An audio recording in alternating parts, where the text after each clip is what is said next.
우리가 살아가면서 바른 질문을 한다고 하는 것은 굉장히 중요합니다. 우리가 어떤 질문을 들으면 어때요? 꼭 대답을 해야 될 것 같지요? 질문을 들으면 그 질문은 대답을 요구하기 때문에 우리가 사복음서를 읽어보면 우리 예수님도 질문을 참 많이 하셨습니다. 오늘 우리가 읽은 시편 15편은 이런 질문으로 시작합니다. 1절 말씀 우리 한번 함께 읽어볼까요? 시작. 여호와여, 주의 장막에 머무를 자 누구 오며 주의 성산에 사는 자 누구 오니이까? 여러분, 이런 질문을 성경이 지금 하고 있는 것이죠. 굉장한 질문이고 궁극적인 질문입니다. 무슨 말이냐? 누가 하나님 앞에 설 자격이 있느냐 하는 질문이고, 누가 영원까지 하나님의 얼굴과 얼굴을 대면한 것처럼 하나님을 보고 살 수 있을까? 이런 질문입니다. 오늘 이 시편은 다윗의 시편입니다. 지금 예루살렘에 누가 들어갈 것인지, 아니면 누가 장막에서 예배할 수 있을 것인지, 뭐 이런 거 물어보는 거 아니에요. 어떤 학자들은 이걸 갖다가, 이 본문을 갖다가 예루살렘에 들어가서 누가 이제 예배할 수 있을 것이냐, 예배자의 자격을 물어보는 질문이다, 이렇게 생각하는 분들이 있는데 그게 아닙니다. 1절에 보면 머무르다라고 하는 단어도 나오고 살다라고 하는 단어들이 나오지요.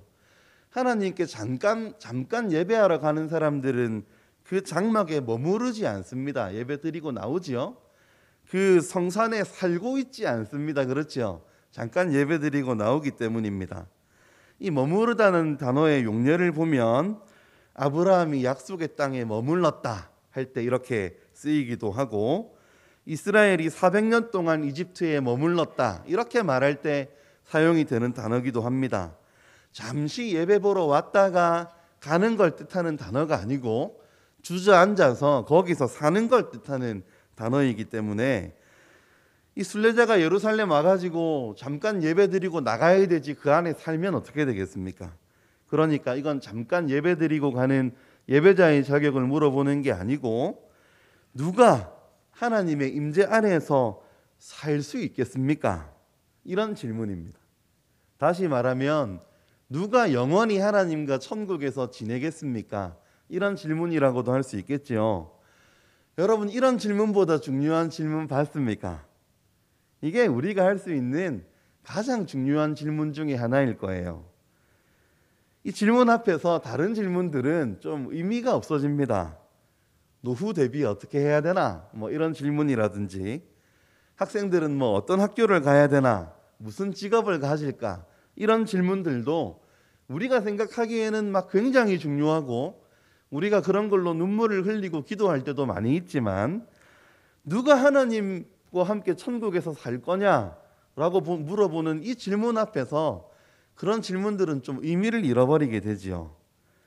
누구랑 결혼하게 될 건가? 어떤 직업을 가질 건가? 이런 질문들은 한 100년 지나면 잊혀지겠죠. 그러나 누가 하나님과 함께 영원히 머무를 것인가? 이런 질문은 참 영원히 중요한 질문입니다. 이런 질문 앞에서 이제 이 시편의 나머지 부분들은 이 질문에 대한 대답들입니다. 2절에서 5절까지 하나님의 임재 안에서 살고자 하는 사람, 잠깐 머물렀다 가는 거 아니고 살고자 하는 사람들을 위한 11가지 조건을 이야기하고 있어요. 야, 참 많지요. 이 조건들이 어떤 자격 조건들이 있는지를 오늘 말씀을 통해서 우리가 좀 살펴보려고 합니다. 먼저 개인적인 조건들을 2절이 말하고 있어요. 2절이 뭐라고 합니까? 정직하게 행하며 공의를 실천하며 그의 마음의 진실을 말하며, 이렇게 말하고 있습니다. 여러분, 정직하게 행한다는 게 뭘까요? 이 정직하게 행한다는 말은 히브리어로 타밈이라고 하는 단어입니다. 타밈. 이게 무슨 뜻이냐면 여러분, 제사 지낼 때 사용되던 단어입니다. 우리가 레위기를 읽어보면 하나님 앞에 번제를 드릴 때 어떤 제물을 사용해야 된다고 말하고 있지요?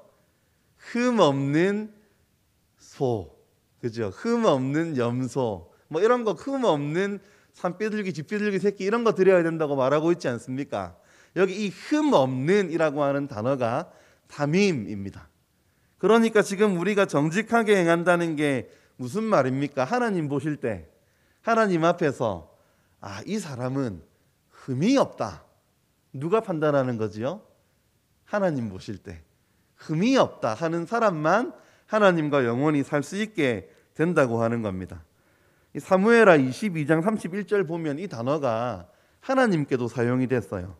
하나님의 도는 완전하고 할 때 이 하나님의 도가 완전하다 할 때 사용된 단어가 타밈입니다. 노아에게도 사용됐습니다. 노아는 당대의 완전한 자라 할 때도 타밈, 노아를 향해 이렇게 말하지요. 여러분, 정리해서 이 정직하게 행한다는 것은 결점이 없어야 되는 겁니다. 흠이 없는 걸 뜻하지요. 마음과 성품이 정직하고 두 마음을 가지지 않는 사람, 정직한 사람, 완전한 사람, 흠 없는 사람을 뜻합니다. 다음으로 보면 공의를 실천하는 겁니다. 이 공의라고 하는 단어는 채테크라고 하는 단어입니다. 이 공의는 하나님의 성품인데 쉽게 말하면 행함이 있는 믿음을 뜻하는 말입니다. 행함이 있는 믿음. 여러분, 우리 야고보 사도가 이렇게 말했지요. 내 형제들아, 만일 사람이 믿음이 있노라 하고 행함이 없으면 무슨 유익이 있으리요? 그 믿음이 능히 자기를 구원하겠느냐? 만일 형제나 자매가 헐벗고 일용할 양식이 없는데 너희 중에 누구든지 그에게 이르되 평안히 가라, 덥게 하라, 배부르게 하라 하며 그 몸에 쓸 것을 주지 아니하면 무슨 유익이 있으리요? 이와 같이 행함이 없는 믿음은 그 자체가 죽은 것이라. 여러분, 이 공의를 실천하는 사람은 하나님이 보실 때 말로만 사랑한다 하고 말로만 의롭다 말하는 사람이 아니고 하나님이 딱 보시니까 이 사람은 정말로 의로운 행동을 하는 거예요. 행동과 삶과 실천이 따라주는 사람인 겁니다. 이런 사람이 하나님과 천국에 머물 수 있어요. 그 다음에는 그의 마음의 진실을 말하는 사람입니다. 마음속에 진실이 가득 차가지고 내 마음이랑 이게 성경 말씀이랑 딱 비교해보고 내 마음이 성경 말씀하고 달라요. 그러면은 얼른 돌이키고 얼른 바로 이렇게 맞출 수 있는 용기 있는 사람을 말하는 겁니다. 그의 마음의 진실을 말하는 사람. 제가 저희 어머니하고 가끔 이야기하다가 저희 어머니가 이제 좀 성격이 급하시거든요. 그래가지고 엄마는 성격이 왜 그래 급해요? 이러면 저희 어머니 하시는 말씀이 평생 이래 살았다, 나라. 평생 이래 살아서 못 바꾼다. 이렇게 말씀하시는 거예요. 근데 여러분, 그렇게 말하면 안 되죠. 하나님 말씀이 이야기하는 대로 온유하고 겸손하게 우리가 지내야 된다, 이런 이야기 들었으면 어쨌든 우리가 이 말씀대로 마음을 맞추어 가고 이렇게 내 마음의 말씀을 맞출 용기가 있어야 된다는 겁니다. 여러분, 개인적인 조건 3가지 살폈는데 정직하게 행하는 흠 없는 사람, 실천이 있는 공의로운 사람, 말씀에 내 마음을 맞추는 진실을 말하는 자격들, 여러분 어떻습니까? 말씀에 내 마음을 비추어 보면 나한테 이런 게 좀 있습니까? 두 번째 범주를 이제 또 다윗이 이야기해요. 보면 3절입니다. 사람과 사람 사이의 관계에 대한 이야기를 또 하고 있습니다. 우리 3절 한번 읽어볼까요? 시작. 그의 혀로 남을 허물하지 아니하고 그의 이웃에게 악을 행하지 아니하며 그의 이웃을 비방하지 아니하며. 아멘. 여러분, 이 경건한 사람은, 하나님의 천국에 합당한 사람은 관계를 맺을 때 혀로 남을 허물하지 않는데요. 여러분, 이 허물하다고 하는 단어는 라갈이라고 하는 단어인데 이 단어는 몰래 가가지고 염탐한다, 이런 뜻을 가지고 있어요. 몰래 가가지고 슬며시 보고 돌아와가지고 다른 사람한테 그 험담을 하는 거예요. 이런 단어가 염탐하다, 남을 허물하지 않는다, 이런 뜻입니다. 당사자가 없는 데서 거짓말을 하면서 다른 사람을 중상모략하는 거예요. 뒤에서 험담하는 거. 이런 사람은 합당하지 않다 말하고, 또 그 다음에 이웃에게 악을 행하지 않는다, 이렇게 이야기합니다. 여기 말하는 이웃은 레후라고 하는 단어인데 우리가 일상 속에서 만날 수 있는 모든 이웃을 말하는 거예요. 다른 사람한테 막 악을 행하는 사람이 어떻게 하나님 나라에 합당하겠습니까? 그죠? 우리가 살다 보면 마음이 악으로 가득 찬 분들을 간혹 만나게 됩니다. 그런 사람들이 하나님 나라에 합당하지 않다는 거예요. 여러분, 이 악을 행한다고 하는 것을 우리는 좀 적극적인 측면과 소극적인 측면으로 나누어 볼 수 있을 거예요. 다른 사람 골탕 먹이려고 일부러 악한 일을 하는 것도 악을 행하는 것이지만, 다른 사람이 어려움을 당하고 고통스러운 일을 당했을 때 내가 도와줄 수 있는데도 그냥 피하여 가버리면, 예를 들면 그 선한 사마리아인의 비유처럼 말입니다. 강도당한 사람을 뻔히 내 눈으로 봤는데 아이고 나는 바쁘다 하고 지나가면 성경은 이걸 악을 행했다 이렇게 이야기를 하는 거죠. 마지막 조건은 그의 이웃을 비방하지 않는 것입니다. 이 이웃이라고 하는 단어가 2번 쓰였는데, 방금 이웃에게 악을 행하지 않는다 할 때 이웃은 그냥 우리 다 두루두루 보는 이웃이에요. 그런데 지금 마지막에 그의 이웃을 비방하지 않는다 할 때 이웃이라고 하는 단어는 케로보라고 하는 단어입니다. 이 단어는 진짜 친밀한 이웃을 뜻하는 겁니다.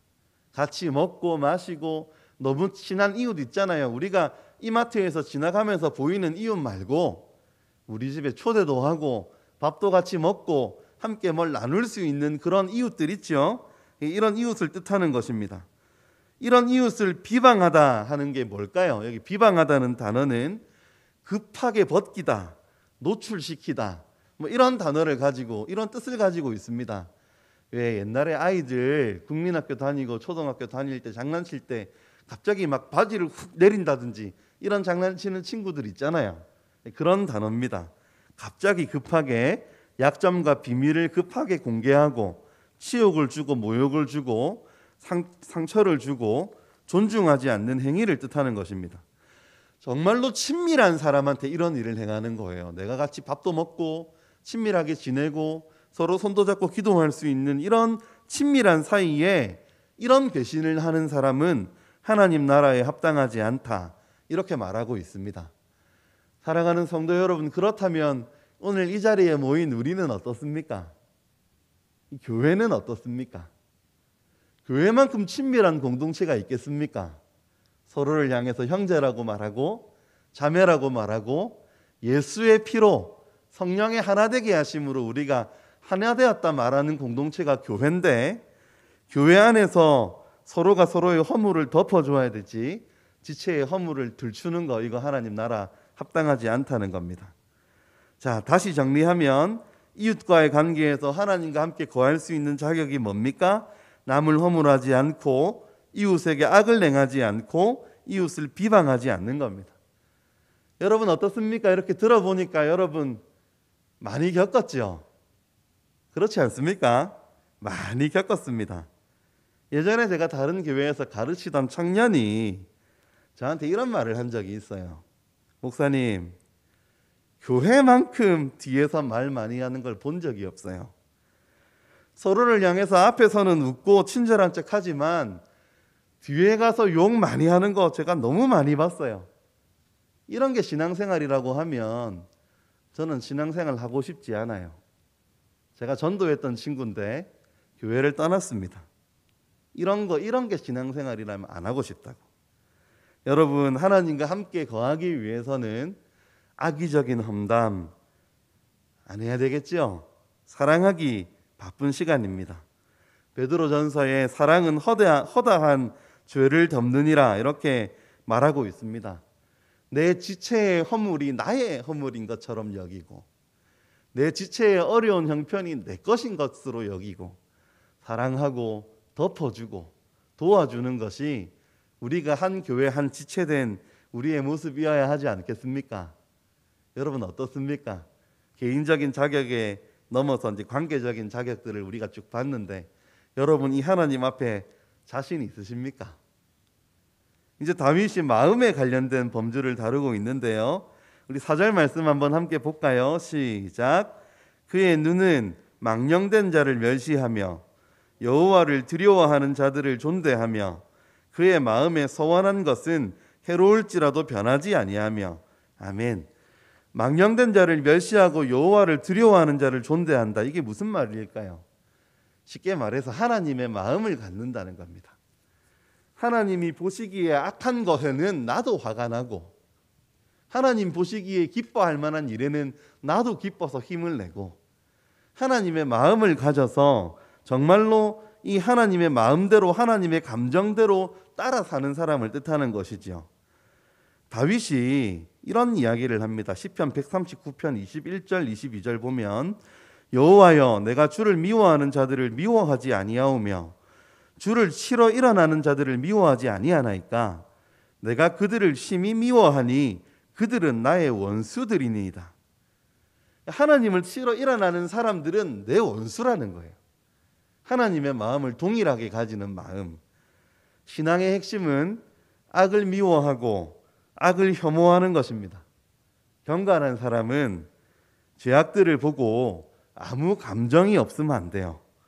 하나님을 또 두려워하는 사람을 보면 그 사람처럼 되고 싶어하는 마음도 있어야 되겠죠. 네, 그런 자격이 지금 이 관계의 자격에서, 마음의 자격에서 나옵니다. 그 다음에 그의 마음에 서원한 것은 해로울지라도 변하지 아니하며. 여러분 이게 무슨 말입니까? 우리는 기도하면서요 하나님 앞에 참 많은 약속들을 합니다. 특히 급할 때는 더 그렇죠. 하나님 내 지금 이 문제가 너무 급한데 이거 해결해 주시면 어떻게 하겠습니다. 이런 기도들을 우리가 하고 소원들을 할 때가 있습니다. 너무너무 잘 지킬 수 있을 만한 형편에 지키는 게 뭐 그래 어렵겠습니까? 우리가 기도한 대로 잘 되고 우리에게 큰 유익이 있어서 기쁨으로 소원한 것들을 갚는 것이야 누구든 하죠. 그런데 그게 아니고 내가 상황이 바뀌어가지고 내가 불리하고 내가 손해를 보는 상황에서도 하나님과 했던 약속을 지키는 것. 여러분 이건 쉬운 일이 아니겠죠. 이 어려운 일들을 해내는 자가 하나님 나라에 합당하다 이렇게 말씀합니다. 이제 마지막으로 시편은 마음의 범주를 넘어서 돈과 관련된 이야기를 하고 있습니다. 5절 말씀 우리 한번 함께 읽어볼까요? 시작. 이자를 받으려고 돈을 꾸어 주지 아니하며 뇌물을 받고 무죄한 자를 해하지 아니하는 자이니 이런 일을 행하는 자는 영원히 흔들리지 아니하리이다. 여러분 이자를 받으려고 돈을 꾸어 주면 안 됩니까? 우리 그 은행에 어떻게 보면 돈 꾸어 주고 이자 받잖아요. 저도 이게 적금 같은 거 들거든요. 은행에 넣으면 뭐 이자가 몇 프로다 이래 가지고 저희 아내는 여보 이건 이자율이 뭐 1%인데 이건 3%다 갈아타자 이런 이야기를 하기도 합니다. 통장에 돈 넣을 때. 여러분 근데 지금 이런 이야기를 하는 게 아니에요. 여기서 이자를 받는다는 거는 쉐크라는 단어인데 고리 대금업을 한다는 뜻입니다.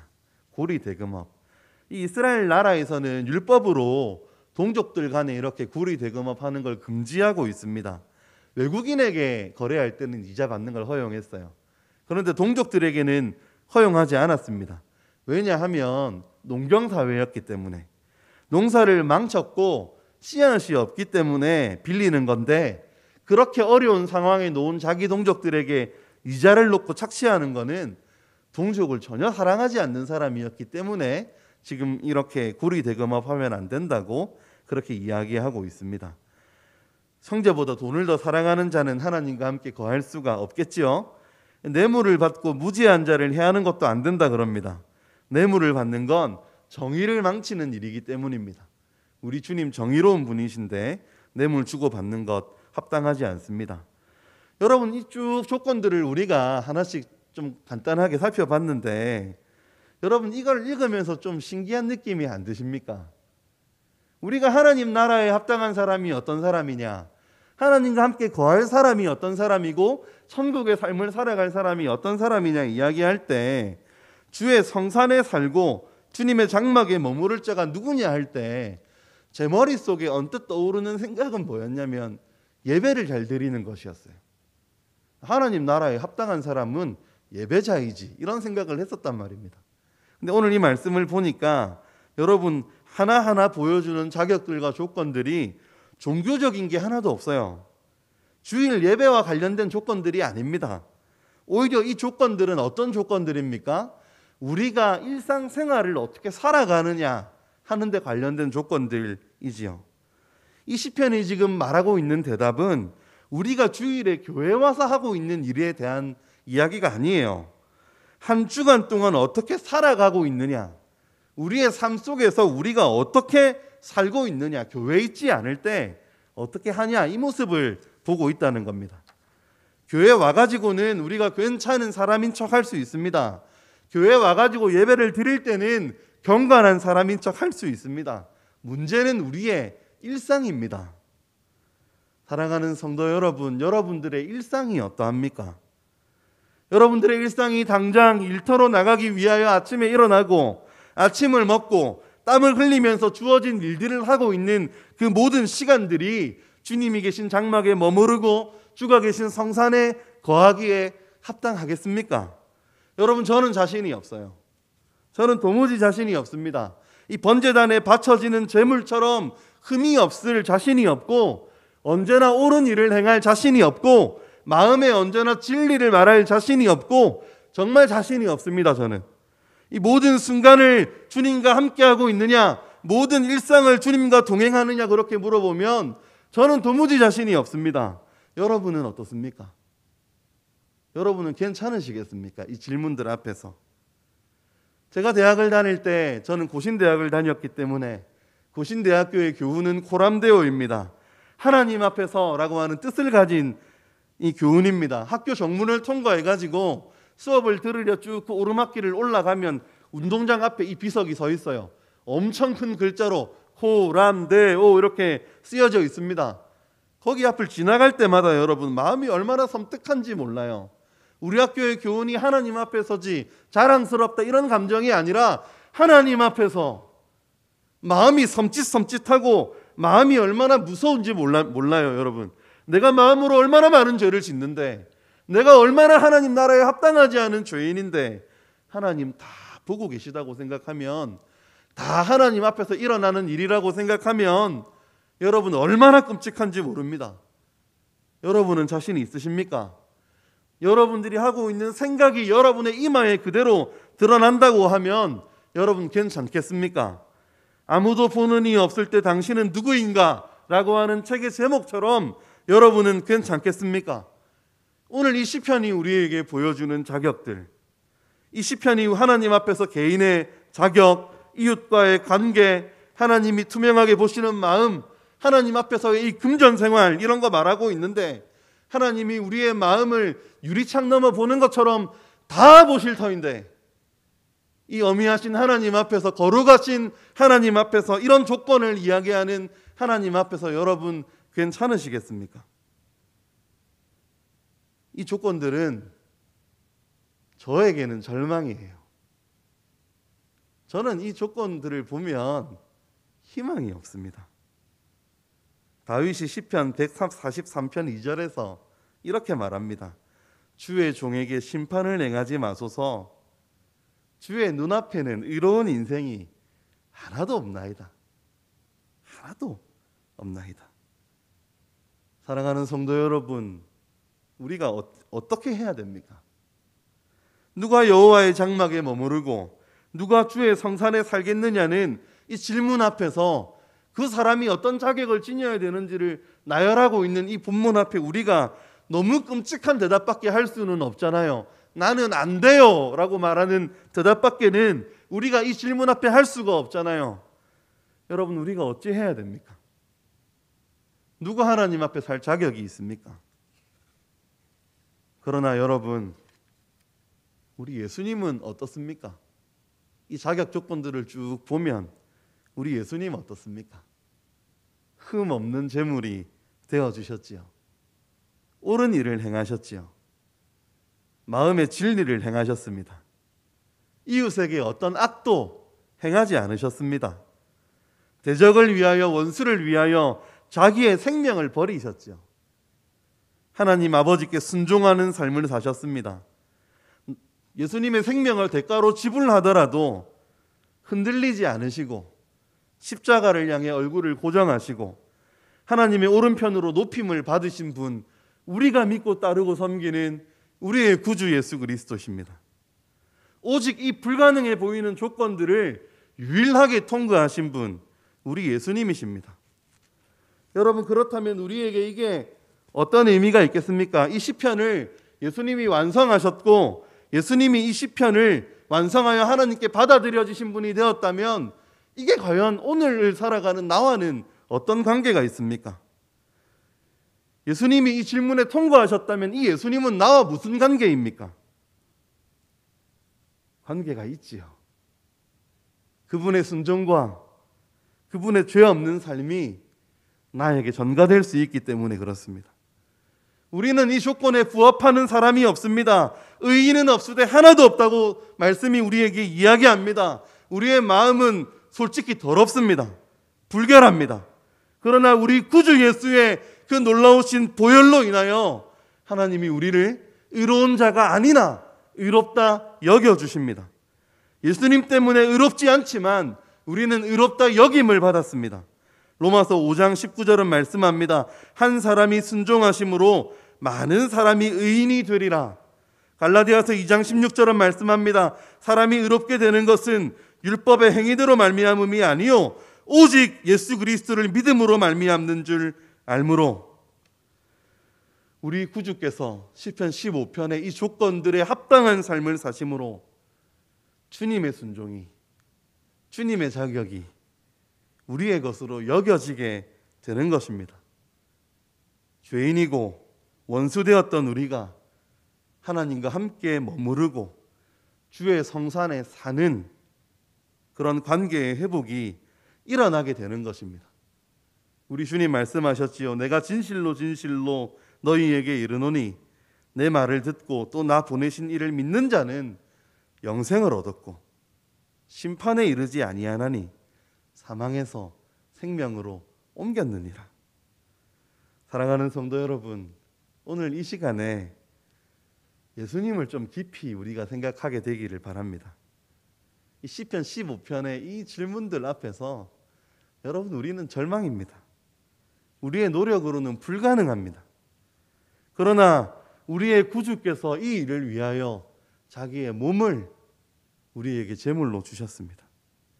영생으로 가는 길을 내가 곧 길이다 이렇게 말씀하시면서 열어주셨습니다. 우리의 아침 9시가, 낮 12시가, 저녁 6시가 주님 보시기에 합당하지 않아도, 도무지 주의 성산에 거하고 머물기에 합당하지 않아도 내가 예수를 믿는 자로, 복음에 합당한 자로 살아보겠다고 노력하고 다짐하고 애써 보았지만 어쩔 수 없는 세상의 풍파 앞에서 나의 악함으로 수도 없이 많은 흠으로 고생하고 아파하고 눈물을 흘릴지라도 사랑하는 성도 여러분, 우리는 예수를 믿습니다. 나의 의로움이 아니라, 내가 통과한 조건들이 아니라 구주 예수를 믿습니다. 여러분, 믿음은 우리를 예수님과 묶어주는 동아줄입니다. 자격이 없는 우리를 그분의 완전하신 의로움으로 여겨지도록 믿음은 우리를 예수와 묶습니다. 우리는 이 넘을 수 없는 자격과 조건들을 예수와 함께 묶여서 예수와 함께 넘어가는 것입니다. 우리의 구원은 구주 예수님 믿는 우리의 믿음 때문에 영원히 흔들리지 않을 것입니다. 예수 때문이지요. 나 때문이 아니라, 내 행동이 아니라, 내 조건이 아니라 예수 때문입니다. 사랑하는 성도 여러분, 오직 예수입니다. 기도하겠습니다.